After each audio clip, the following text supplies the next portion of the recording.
नमस्कार विद्यार्थी मित्रांनो, स्वागत आहे तुमचं आजच्या नवीन व्हिडिओमध्ये। तर आज आपण वीकली करंट अफेअर्स पाहणार आहोत। तर विद्यार्थी मित्रांनो, यामध्ये आपण 9 ते 15 जून दरम्यानच्या खूप महत्त्वाच्या काही चालू घडामोडी घेतलेल्या आहेत। तर यामध्ये आपण 30 प्रश्न आणि त्यांचे स्पष्टीकरण पाहण्याचा प्रयत्न केलेला आहे।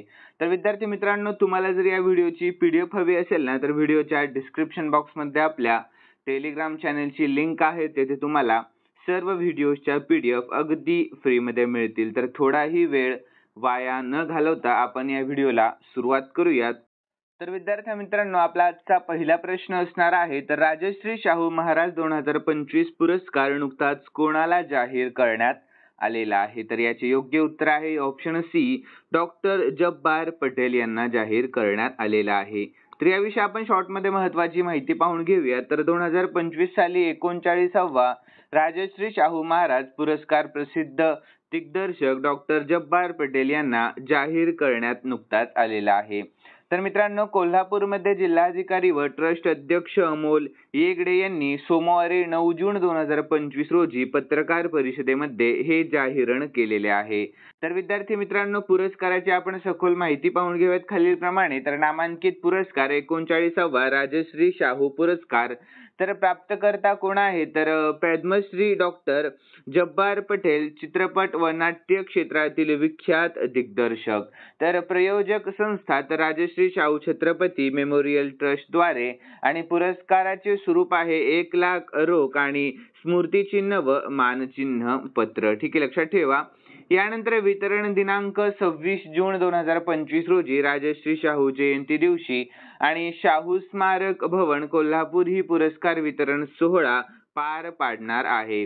आणि विद्यार्थ्यांना डॉक्टर पटेल यांनी आपल्या दीर्घ चित्रपट व रंगभूमीमधील योगदानामुळे हे प्रतिष्ठित पुरस्कार प्राप्त केलेला दिसून येतोय। यानंतर विद्यार्थ्यांना पुढील प्रश्न आहे दुसरा, आणि हा प्रश्न दिनविशेषवर आधारित आहे। तर जागतिक बाल कामगार विरोधी दिवस नुकताच कधी साजरा करण्यात आला? तर याचे योग्य उत्तर आहे ऑप्शन ए, 12 जून दिवशी हा दिवस साजरा करण्यात आला। तर विद्यार्थ्यांनो, याविषयी आपण शॉर्टमध्ये महत्त्वाची माहिती पाहून घेऊयात। तर जागतिक बाल कामगार विरोधी दिवस म्हणजेच world day against child labour प्रत्येक वर्षी 12 जून रोजी साजरा केला जातो। तर हा दिवस आंतरराष्ट्रीय श्रम संस्था म्हणजेच ILO आणि संयुक्त राष्ट्र यांच्या संयुक्त पुढाकाराने 2002 पासून साजरा केला जातो, ज्याचा उद्देश आहे बाल श्रमाविरोधात जागरूकता वाढवणे आणि प्रत्येक बालकाला शिक्षण आणि सुरक्षित बालपण देण्यावरच भर देणे हा। यानंतर 2025 मध्ये हा दिवस गुरुवारी 12 जून रोजी साजरा करण्यात आलेला आहे, ज्याची थीम काय होती? तर progress is clear but there more to do, let's speed up efforts. ठीक आहे, लक्षात ठेवा। यानंतर पुढील प्रश्न असणार आहे तिसरा। तर विदेश मंत्री जयशंकर यांनी युरोपियन देशांना नुकत्याच कोणत्या धोक्याबाबत इशारा दिलेला आहे? तर याचे योग्य उत्तर आहे ऑप्शन बी, पाकिस्तान प्रायोजित दहशतवाद या। तर याविषयी आपण शॉर्टमध्ये महत्त्वाची माहिती पाहून घेऊयात।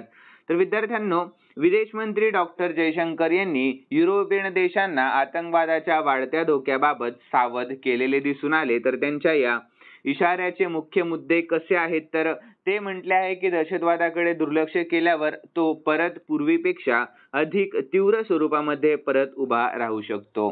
तर युरोपियन नेत्यांच्या दुर्लक्षामुळे हा धोका घराघरामध्ये पोहोचू शकतो, असा त्यांनी स्पष्ट इशारा दिलेला आहे। तर विद्यार्थ्यांनो, त्यांनी या वक्तव्याची योग्य प्रसंगी उपमा म्हणून उदाहरणार्थ ओसामा बिन लादेन यांच्या पाकिस्तानामध्ये राहण्याची चर्चा केली, जेथे तो पाकिस्तानी सैनिकी तळाजवळ सुरक्षित होता आणि तेथे त्याला संरक्षण मिळत होते, असा मुद्दा त्यांनी उपस्थित केलेला आहे। तर यावरून स्पष्ट होते की त्यांच्या या संदेशाचा मुख्य आशय म्हणजे दहशतवाद ही एक वैश्विक समस्या आहे। यानंतर जी एका देशापुरती मर्यादित नाही, जर युरोपने याचा गांभीर्याने विचार केला नाही तर तो स्वतःचं नुकसान देखील करू शकतो। यानंतर पुढील प्रश्न चौथा पाहूयात आपण। तर मित्रांनो, कोणते शहर आपल्या भारताची बिबट्याची राजधानी बनले आहे? तर याचे योग्य उत्तर आहे ऑप्शन ए, बंगलोर हे शहर बनले आहे। कोणते शहर आहे ते? तर बंगलोर हे शहर। तर यानंतर आपण याविषयी शॉर्टमध्ये महत्त्वाची माहिती पाहून घेऊया। तर विद्यार्थ्यांनो, 2024 ते 2025 च्या वन्यजीव अभ्यासानुसार बेंगळुरू शहराच्या आसपास बिबट्यांची संख्या झपाट्याने वाढलेली आहे. तर बेंगळुरूच्या जवळ असलेले Bannerghatta national park, Kaveri wild life security आणि इतर जंगलांमध्ये उच्च घनतेचे बिबटे आढळतात. त्यामुळे भारतातील सर्वाधिक शहरी बिबटे असलेले शहर म्हणून बेंगळुरूला लेपर्ड कॅपिटल ऑफ इंडिया अशी ओळख मिळालेली आहे. तर यानंतर विद्यार्थी मित्रांनो, स्पर्धा परीक्षेसाठी लक्षात ठेवण्याजोगे तर भारताची बिबट्याची राजधानी आहे बेंगळुरू. ठीक आहे, लक्षात ठेवा. यानंतर पुढील प्रश्न 5वा आहे. तर आपल्या भारताचा सर्वोच्च रेटिंगवाला बुद्धिबळपटू कोण बनलेला आहे? तर याचे योग्य उत्तर आहे ऑप्शन सी, अर्जुन एरिगेसी हा बनला आहे. कोण आहे? तर अर्जुन एरिगेसी. तर याविषयी आपण शॉर्टमध्ये महत्त्वाची माहिती पाहूयात. तर आपल्या भारताचा सर्वोच्च रेटिंग धारक बुद्धिबळपटू सध्या अर्जुन एरिगेसी हा बनलेला आहे. तर जून 2025 मध्ये फिडेच्या अधिकृत रँकिंग नुसार त्यांच्या रेटिंग्स 2782 येथे असून ते भारतातील क्रमांक 1 आणि जागतिक क्रमांक 3 मध्ये आलेला आहे. तर त्या अगोदर काही काळांसाठी गुकेश डॉमराजू भारताच्या सर्वोच्च क्रमांकावर होता, परंतु अलीकडेच रेटिंगमध्ये अर्जुन एरिगेसीने आघाडी घेतलेली दिसून येते. यानंतर विद्यार्थ्यांनो, पुढील प्रश्न आहे 6वा. तर आपल्या भारताने तैवान ॲथलेटिक्स ओपन 2025 मध्ये पदक तालिकेमध्ये कितवे स्थान पटकावले आहे? तर याचे योग्य उत्तर आहे ऑप्शन बी, पहिले स्थान पटकावले आहे. कितवे स्थान आहे? तर पहिले स्थान. तर याविषयी आपण शॉर्टमध्ये महत्त्वाची माहिती पाहूयात. तर आपल्या भारताने तैवान ॲथलेटिक्स ओपन 2025 मध्ये पदक तालिकेमध्ये पहिले स्थान पटकावले आहे. तर झलक पाहूया. तर एकूण 16 पदके पटकावली आहे. तर त्यामध्ये आहेत 12 सुवर्ण पदके, 3 रौप्य पदके आणि 1 कांस्य पदकाचा समावेश. तर यानंतर विद्यार्थ्यांनो, आपल्या भारताने ऑस्ट्रेलिया आणि जपान सारख्या प्रतिस्पर्ध्यांना मागे टाकत टॉप रँक मिळवली आहे. तर निष्कर्ष काय आहे याचा? तर आपल्या भारताने एकूण 16 पदके जिंकल्यावर पदकोत्तरानुसार देश पातळीवर पहिले स्थान मिळवले आहे. यानंतर या यशामुळे आपल्या भारताचा टेबलमध्ये सर्वोच्च क्रमांक मिळवण्यामध्ये यशस्वी ठरला आहे. यानंतर पुढील प्रश्न. तर सीएम जीवन अनुप्रेरणा योजना कोणत्या राज्यामध्ये नुकतीच सुरू करण्यात आलेली आहे? तर याचे योग्य उत्तर आहे ऑप्शन बी, आसाम या राज्यामध्ये नुकतीच सुरू करण्यात आलेली आहे. तर यानंतर आपण याविषयी शॉर्टमध्ये महत्त्वाची माहिती पाहून घेऊया. तर मुख्यमंत्री जीवन अनुप्रेरणा योजना ही आसाम सरकारने संशोधन करणाऱ्या विद्यार्थ्यांना म्हणजेच शोधार्थ्यांना सहाय्य करण्यासाठी सुरू केलेली योजना आहे. तर या योजनेअंतर्गत पात्र शोधार्थ्यांना एकदाच आर्थिक सहाय्य स्वरूपामध्ये 25,000 ते 40,000 पर्यंत रक्कम दिली जाणार आहे. तर दिव्यांग शोधार्थ्यांसाठीही विशेष तरतूद करण्यात आलेली आहे. तर या योजनेचा मुख्य उद्देश असा आहे की आर्थिक अडथळे दूर करून राज्यातील संशोधन आणि नवोपक्रम म्हणजेच नवीन कल्पना व प्रयोग यांना चालना देणे हा. यानंतर पुढील प्रश्न. तर विथूट वनीकरण कार्यक्रम कोणत्या राज्याने नुकताच सुरू केला आहे? तर याचे योग्य उत्तर आहे ऑप्शन बी, केरळ या राज्याने सुरू केला आहे. कोणे? तर केरळ या राज्य सरकारने. तर याविषयी आपण शॉर्टमध्ये महत्त्वाची माहिती पाहून घेऊयात. तर विथूट वनीकरण कार्यक्रम केरळ राज्याने नुकताच सुरू केला आहे. तर या कार्यक्रमाअंतर्गत सीड बॉल्स म्हणजेच बंच ऑफ सीड्सचा वापर करून वनीकरण केले जाते, ज्याला सीड शॉवर असेही म्हटले जाते, according to down to earth. ठीक आहे, लक्षात ठेवा. त्यानंतर हा कार्यक्रम केरळच्या वन विभागाने सुरू केलेला आहे, ज्याचा मुख्य उद्देश आहे पर्यावरणाचे पुनर्वसन करणे आणि मानव वन्यजीव संघर्ष कमी करणे. यानंतर पुढील प्रश्न आहे 10वा. तर एअर इंडिया फ्लाईट 171 कोठून निघाली होती? तर याचे योग्य उत्तर आहे ऑप्शन सी, अहमदाबाद वरून निघाली होती. कोठून? तर अहमदाबाद वरून. तर याविषयी शॉर्टमध्ये महत्त्वाची माहिती पाहूयात. तर एअर इंडिया 171 फ्लाईटने अहमदाबाद येथील सरदार वल्लभभाई पटेल विमानतळावरून लंडन गेटविकसाठी उड्डाण केले होते. तर टेक ऑफ नंतर काही सेकंदामध्येच विमान क्रॅश झाले.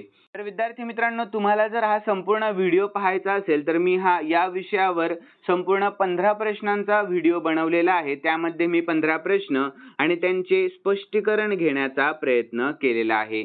तर विद्यार्थ्यांनो, यामध्ये मी सुरुवातीला खूप महत्त्वाची माहिती त्यानंतर प्रश्न आणि स्पष्टीकरण घेतलेले आहे. तुम्हाला जर हा व्हिडिओ पाहायचा असेल तर या व्हिडिओच्या डिस्क्रिप्शन बॉक्समध्ये मी लिंक दिलेली आहे, तेथे जाऊन तुम्ही तो व्हिडिओ पाहू शकता. तर हा आपला वीकचा व्हिडिओ संपल्यावर ताबडतोब सर्वांनी हा व्हिडिओ पाहावा. ठीक आहे. तर यानंतर आपण पुढील प्रश्नाला सुरुवात करूया.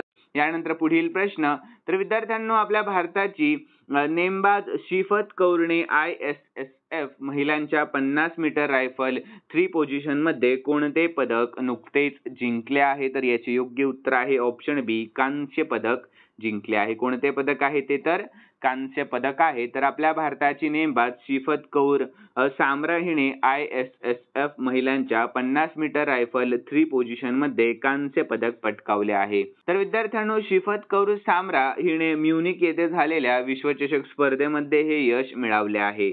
यानंतर आपण पुढील प्रश्नाकडे वळूया. तर जागतिक लिंगभेद निर्देशांक 2025 मध्ये आपला भारत 148 देशांच्या यादीमध्ये कितव्या क्रमांकावर राहिलेला आहे? तर याचे योग्य उत्तर आहे ऑप्शन बी, 131व्या क्रमांकावर आपला भारत देश राहिलेला दिसून येतोय. तर याविषयी आपण शॉर्टमध्ये महत्त्वाची माहिती पाहूयात. तर जागतिक लिंगभेद निर्देशांक 2025 मध्ये आपल्या भारताचा क्रमांक 131वा आहे आणि 148 देशांच्या यादीमध्ये आपल्या भारताने ही जागा मिळवली आहे आणि गेल्या वर्षीच्या तुलनेमध्ये 2 स्थानांनी घसरण झाली आहे असे एका अहवालामध्ये म्हटले आहे. यानंतर पुढील प्रश्न, तर भारताने कोणत्या देशाचा विशेष दलांचा संयुक्त लष्करी सराव टायगर क्लॉ 2025 पार पडला आहे? तर याचे योग्य उत्तर आहे मित्रांनो ऑप्शन बी, अमेरिका या. कोणत्या? तर अमेरिका या. तर याविषयी शॉर्टमध्ये आपण महत्त्वाची माहिती पाहून घेऊयात. तर बातम्यांमध्ये काय आहे हे, तर टायगर क्लॉ नावाचा भारतीय हवाई दल आणि US वायुसेना यांच्यातील पहिला संयुक्त विशेष सैन्याचा सराव 10 जून 2025 रोजी यशस्वीरित्या संपन्न झाला. तर याने भारत US संरक्षण सहकार्यांमध्ये एक नवीन अध्याय म्हणून चिन्हांकित केले. विशेषतः हवाई दलाच्या विशेष दलांच्या परस्पर कार्यक्षमतेवर लक्ष केंद्रित देखील केले आहे. यानंतर पुढील प्रश्न, तर कोणत्या भारतीय वंशाच्या व्यक्तींनी अमेरिकन मेडिकल असोसिएशनच्या अध्यक्षपदी नुकतीच नियुक्ती केली आहे? तर याचे योग्य उत्तर ऑप्शन बी, श्रीनिवास मुक्कमल्ला या. कोणत्या? तर श्रीनिवास मुक्कमल्ला. तर याविषयी शॉर्टमध्ये आपण महत्त्वाची माहिती पाहून घेऊयात. तर अमेरिकन मेडिकल असोसिएशनच्या अध्यक्षपदी नुकतीच भारतीय वंशाचे डॉक्टर बॉबी मुक्कमल्ला यांची नियुक्ती करण्यात आलेली आहे. तर ते या पदावर नियुक्त होणारे पहिले भारतीय वंशाचे डॉक्टर असणार आहेत. यानंतर पुढील प्रश्न, तर मित्रांनो SBI जनरल इन्शुरन्सच्या DY CEO पदी नुकतीच कोणाची निवड करण्यात आलेली आहे? तर याचे योग्य उत्तर आहे ऑप्शन सी, मोहम्मद आरिफ खान यांची नुकतीच नियुक्ती करण्यात आलेली आहे. काय म्हणून? तर SBI जनरल इन्शुरन्सच्या DY CEO पदी. तर याविषयी आपण शॉर्टमध्ये महत्त्वाची माहिती पाहूयात सर्वजण. तर SBI चे जनरल इन्शुरन्सच्या उप CEO म्हणजे DY CEO पदी मोहम्मद आरिफ खान यांची निवड करण्यात आली. तर मोहम्मद आरिफ खान यांची उप CEO म्हणून नियुक्ती करण्यात आलेली असून अशी माहिती SBI जनरल इन्शुरन्सने दिलेली आहे. तर त्यांनी SBI मध्ये 25 वर्षांपेक्षा जास्त काळ काम केले आणि या अनुभवाद्वारे ते कंपनीच्या विकासाला चालना देखील देणार आहेत असे त्यांनी सांगितले आहे. यानंतर पुढील प्रश्न, तर जागतिक लिंगभेद निर्देशांक 2025 मध्ये आपल्या भारताने किती टक्के गुण मिळवले आहेत? तर याचे योग्य उत्तर आहे ऑप्शन डी, 64.4% आपल्या भारताने गुण मिळवले आहेत. किती? तर 64.4%. तर याविषयी आपण शॉर्टमध्ये महत्त्वाची माहिती पाहूयात. तर आपल्या भारताने ग्लोबल जेंडर गॅप इंडेक्स 2025 मध्ये 64.4% समानता गाठलेली टक्केवारी गुण मिळवले आहे. तर या गणनेमध्ये आपल्या भारताला 148 देशांपैकी 131वा क्रमांक लागलेला आहे. यानंतर पुढील प्रश्न, तर आपल्या भारताचा पहिला ई-वेस्ट रिसायकलिंग पार्क नुकताच कोठे होत आहे? तर याचे योग्य उत्तर आहे ऑप्शन ए, नवी दिल्लीमध्ये होत आहे. कोठे? तर नवी दिल्लीमध्ये. तर याविषयी आपण शॉर्टमध्ये महत्त्वाची माहिती पाहूयात. तर आपल्या भारतातील पहिला ई-वेस्ट रिसायकलिंग पार्क दिल्लीतील होलंबी कलाण येथे होत आहे. तर अधिक माहिती आपण पाहून घेऊयात या प्रश्नाची. तर विद्यार्थी मित्रांनो, दिल्ली सरकार या पार्कची उभारणी करत आहे आणि येथे दरवर्षी 51,000 टन ई कचरा प्रक्रिया करण्याची क्षमता असणार आहे असे एका वृत्तसंस्थेने म्हटले आहे. तर हे पार्क सार्वजनिक खाजगी भागीदारी PPP मॉडेलवर आधारित असेल असे वृत्त आहे.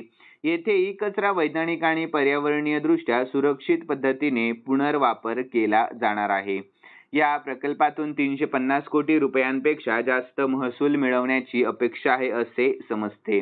यानंतर पुढील प्रश्न, तर मित्रांनो लक्ष द्या पुढील प्रश्नाकडे. प्रश्न आहे 18वा. तर यावर्षी कितवे आंतरराष्ट्रीय कामगार संमेलन होत आहे? तर याचे योग्य उत्तर आहे ऑप्शन ए 113वे होत आहे. कितवे आहे ते? तर 113वे आहे. तर याविषयी आपण शॉर्टमध्ये महत्वाची माहिती पाहूयात.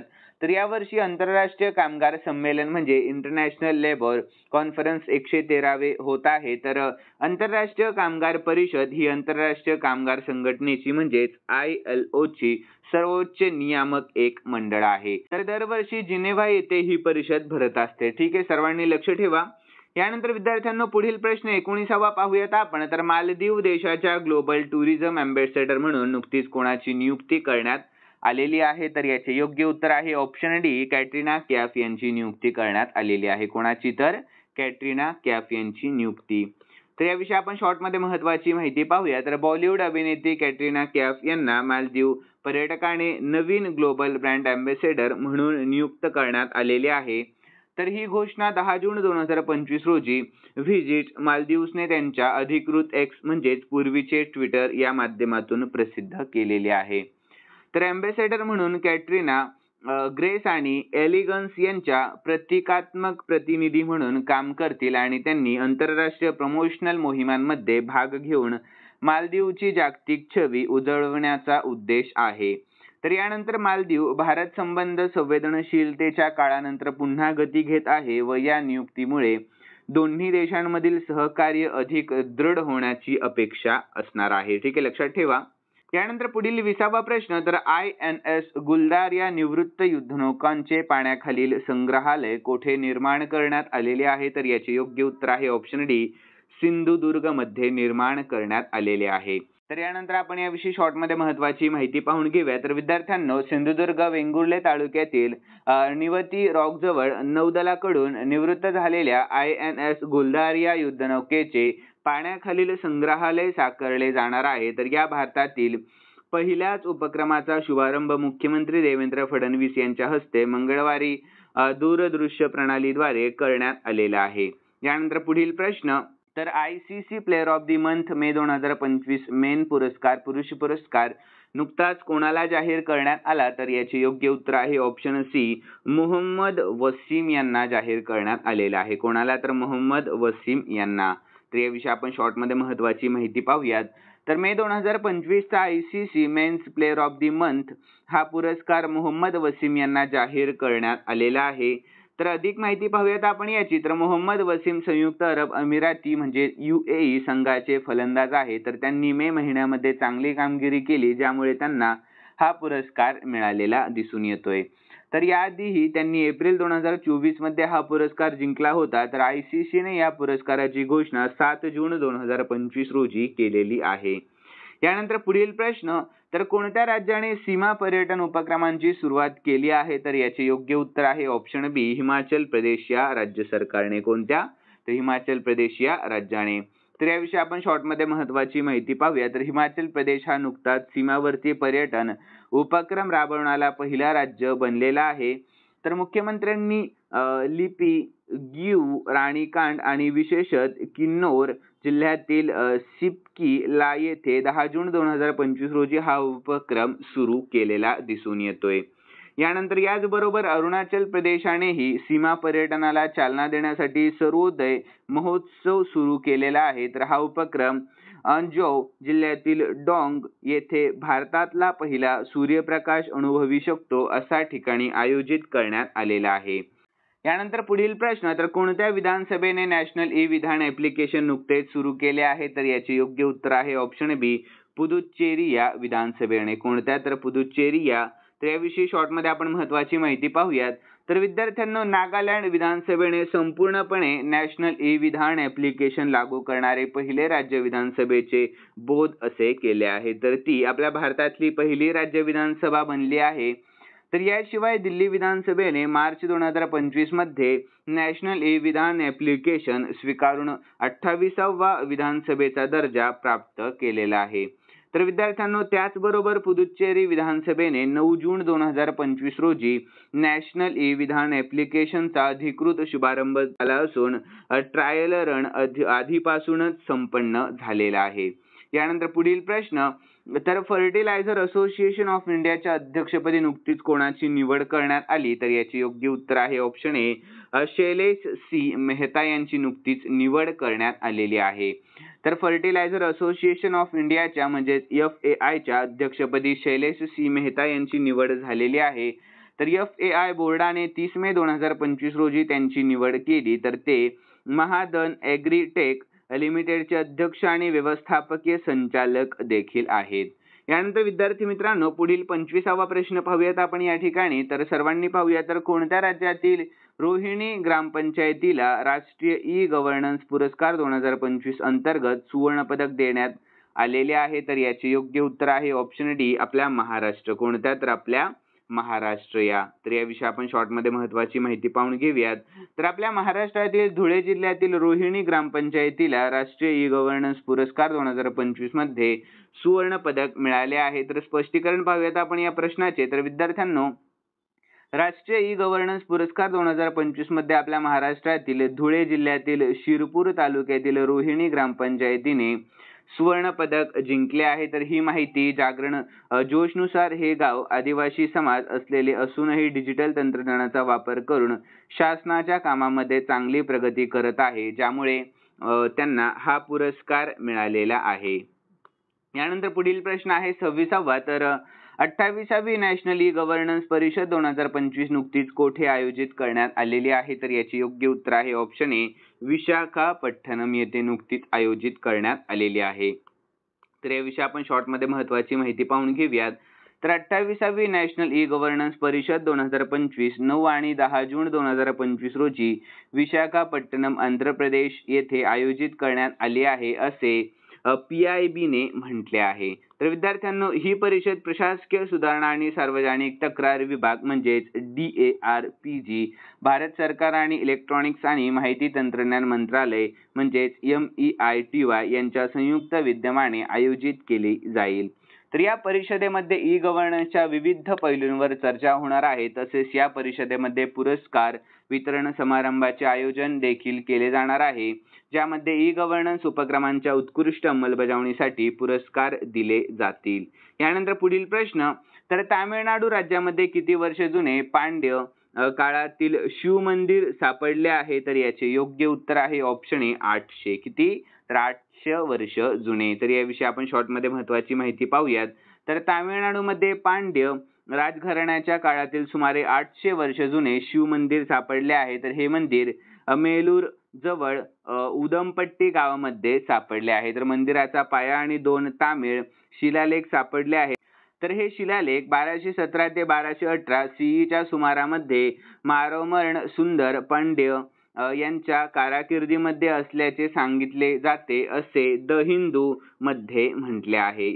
यानंतर पुढील प्रश्न. तर विद्यार्थ्यांनो, खालीलपैकी कोणता देश लेझर शस्त्रांनी शत्रू देशांचे ड्रोन पकडणारा पहिला देश बनला आहे, तर याचे योग्य उत्तर आहे ऑप्शन डी, इस्रायल हा देश. कोणता देश आहे तो, तर इस्रायल हा देश आहे. तर ऑप्शन डी हे योग्य उत्तर असणार आहे. तर याविषयी आपण शॉर्टमध्ये महत्त्वाची माहिती पाहूया. तर युद्धादरम्यान इस्रायलने लेझर शस्त्राने शत्रूचे ड्रोन पाडले आहेत आणि असे करणारा तो पहिला देश बनला देखील आहे. तर इस्रायली हवाई दलाच्या हवाई संरक्षण यंत्रणेने लेझर आधारित हवाई संरक्षण प्रणालीच्या प्रोटोटाइपचा वापर करून आधुनिक युद्धामध्ये एक ऐतिहासिक टप्पा गाठला आहे. तर यानंतर इस्रायली विषयी आपण शॉर्टमध्ये महत्त्वाची माहिती पाहून घेऊया. तर मित्रांनो, राजधानी आहे इस्रायलची येरुशलेम, चलन आहे शेकेल आणि सध्याचे पंतप्रधान आहेत बेंजामिन नेतान्याहू. यानंतर पुढील प्रश्न. तर कोणत्या राज्य सरकारने ग्रेटर फ्लेमिंगो अभयारण्य स्थापन केले आहे, तर याचे योग्य उत्तर आहे ऑप्शन सी, तामिळनाडू या राज्य सरकारने केले आहे. कोणत्या, तर तामिळनाडू या. तर याविषयी आपण शॉर्टमध्ये महत्त्वाची माहिती पाहूया. तर अलीकडेच तामिळनाडू सरकारने रामनाथपुरम जिल्ह्यातील धनुषकोडी येथे ग्रेटर फ्लेमिंगो अभयारण्य घोषित केले आहे. तर हे पर्यावरणीयदृष्ट्या महत्त्वाच्या मंतनार बायोस्फियर रिझर्वच्या आखातामध्ये स्थित आहे. तर ग्रेटर फ्लेमिंगो हा एक गुलाबी मोठा पक्षी आहे, जो आफ्रिका, पश्चिम आशिया आणि दक्षिण युरोपमध्ये आढळतो. यानंतर 30वा आणि शेवटचा प्रश्न आहे आपला वीकली करंट अफेअर व्हिडिओ मधला. तर मित्रांनो, लक्ष द्या सर्वांनी या प्रश्नाकडे. तर आपल्या भारत सरकारने पारंपरिक मेडिकल क्षेत्रामध्ये गुंतवणूक वाढवण्यासाठी कोणते पोर्टल नुकतेच लॉन्च केले आहे? तर याचे योग्य उत्तर आहे ऑप्शन बी, आयुष निवेश सारथी हे पोर्टल. कोणते आहे ते पोर्टल? तर आयुष निवेश सारथी हे पोर्टल. तर यानंतर आपण याविषयी शॉर्टमध्ये महत्त्वाची माहिती पाहून घेऊया. तर विद्यार्थी मित्रांनो, आपल्या भारत सरकारने पारंपरिक औषध, उदाहरणार्थ आयुर्वेदा, योगा आणि इत्यादी या क्षेत्रामध्ये संधी वाढवण्यासाठी आयुष निवेश सारथी नावाचे डिजिटल पोर्टल 29 मे 2025 रोजी लॉन्च केलेले आहे. तर या पोर्टलद्वारे गुंतवणूकदारांना धोरण प्रोत्साहन योजने, गुंतवणुकीसाठी तयार प्रकल्प आणि रिअल टाइम मदत एकत्रितपणे मिळते, ज्यामुळे देशामध्ये FDI व खाजगी गुंतवणूक आकर्षित होण्यामध्ये मदत होणार आहे.